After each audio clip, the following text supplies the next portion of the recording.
Bonjour, bienvenue, vous n'êtes pas trompé d'endroit. Je vais vous parler de bœuf une fois de plus et ça va durer jusqu'au 21 mai. Le bœuf de Wallonie parce qu'il y a plein de variétés, du charolais, de la blonde d'Aquitaine, de la salers. Alors ce ne sont pas des variétés belges bien entendu, ni wallonnes, mais elles sont élevées par des fermiers qui ont beaucoup de courage d'abord et beaucoup de talent. Et puis il y a quand même une variété belge qui est le blanc-bleu belge. Mais on en reparlera à l'occasion. Alors là, aujourd'hui, je vais vous parler d'un truc que tout le monde connaît, et on se pose tous des questions. Quand on a des amis français, si on a des amis français, si, on en a plein, quand on a des amis français qui viennent et qui nous demandent ce qu'est un filet américain, généralement, on leur répond, c'est un tartare à la belge. En fait, ça n'a rien à voir. Le tartare, c'est du tartare, l'américain, c'est l'américain. L'américain est moulu, il est passé dans une machine qui va vraiment l'écraser. Le tartare est fait au couteau. Alors le tartare tiendrait son origine mais très très lointaine. On en parlerait en France à partir du XVIe, XVIIe siècle, des fameux tartares, des cosaques aussi, qui avaient l'habitude de prendre des morceaux de bœuf cru ou de cheval, qui mettaient du sel dessus, qui tapaient le morceau de viande sous leur sel lorsqu'ils montaient à cheval, et au bout de 2 heures, ils enlevaient le morceau de viande, ils nettoyaient, ils enlevaient le sel qui avait provoqué une écume, ils retournaient, ils recommençaient. Je ne vais pas vous faire ça aujourd'hui. Mais juste un truc, ne salez jamais une viande trop longtemps à l'avance parce qu'on va la faire dégorger et c'est pas intéressant. Alors lorsque l'on fait du tartare, on le coupe au couteau. Et pour le couper au couteau, il y a un truc. Quand vous cuisinez, super important, d'abord, vous regardez ce que vous faites et pas la caméra, sinon vous n'avez plus de doigts. La deuxième chose, c'est que vous devez toujours avoir des couteaux qui coupent extrêmement bien. On se blesse beaucoup moins avec un couteau qui coupe bien qu'avec un couteau qui coupe mal. C'est très bête, mais c'est comme ça, parce qu'avec un couteau qui coupe mal, on force son geste et on va glisser.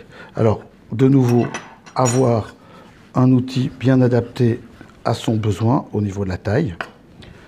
On va couper le bœuf en petits cubes. Ici, on se fait plaisir parce qu'on a pris de l'entrecôte de salers, si je ne dis pas de bêtises. Et voilà, la viande est ferme, elle est goûteuse, elle est un peu persillée. J'ai enlevé les morceaux qui auraient pu poser problème à la consommation parce qu'elle est crue, c'est-à-dire les petits morceaux d'aponévrose, etc., que je vais garder, je vais mettre de côté. Je fais des longueurs, et pas que devant la caméra. Et une fois que j'ai fini mes longueurs, je les recoupe dans l'autre sens pour faire des cubes. Voilà. C'est tout simple, c'est tout facile, on ne peut pas se tromper. Alors, une fois que j'ai fait ça, je vais mettre ça là de côté. Je vais vite préparer ma base de sauce. On fait toujours la même chose. On va mettre un jaune d'œuf par personne. Voilà. Évitez de mettre l'œuf dans la coquille.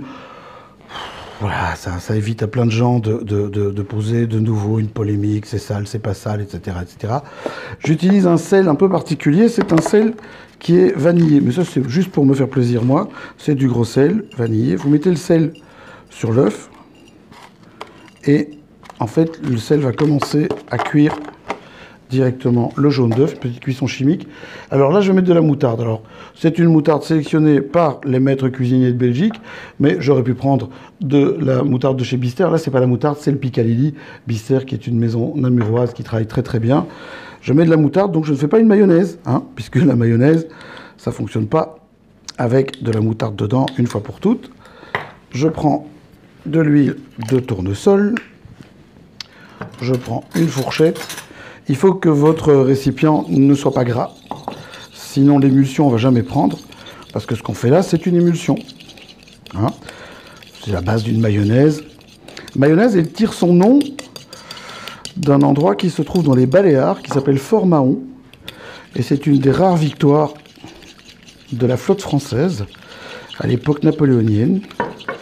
Et l'amiral qui commande la flotte demande à son cuisinier de lui faire un truc à bouffer après, parce que il s'est battu, il a faim. Et le cuisinier se renseigne chez les locaux. Il trouve pas grand-chose, il trouve du poulet froid.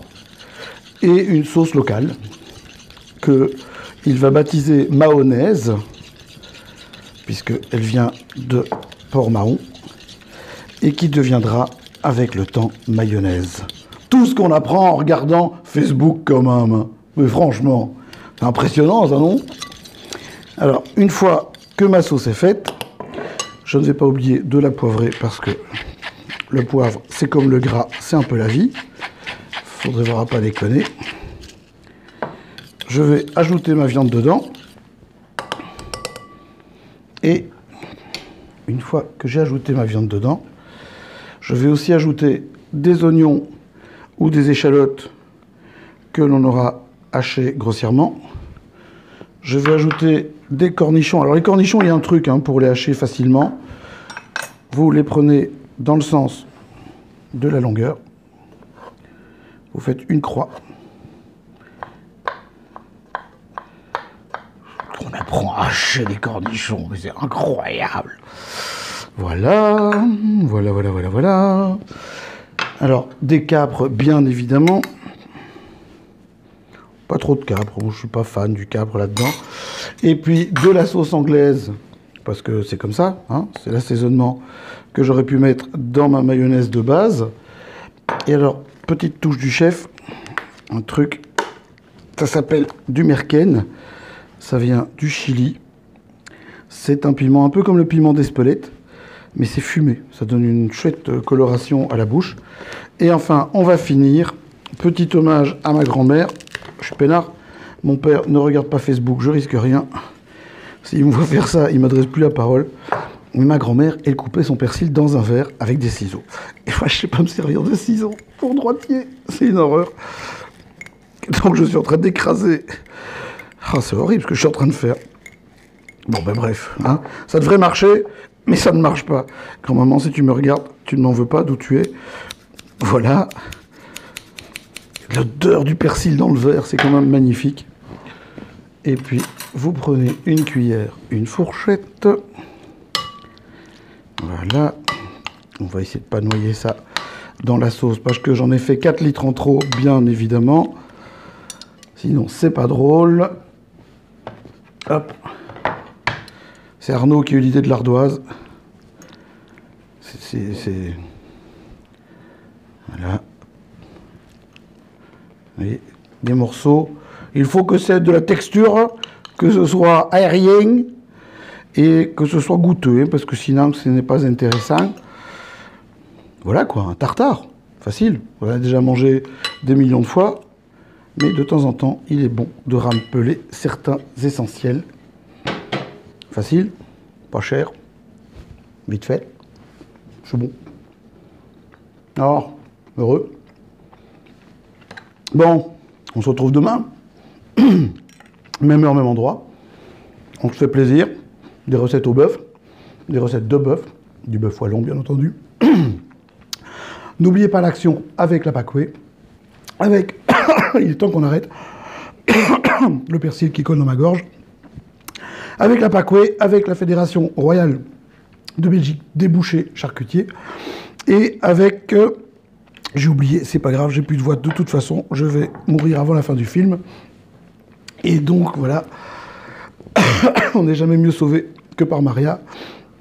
Bonne fin de journée, si je survis à demain, même heure, même endroit.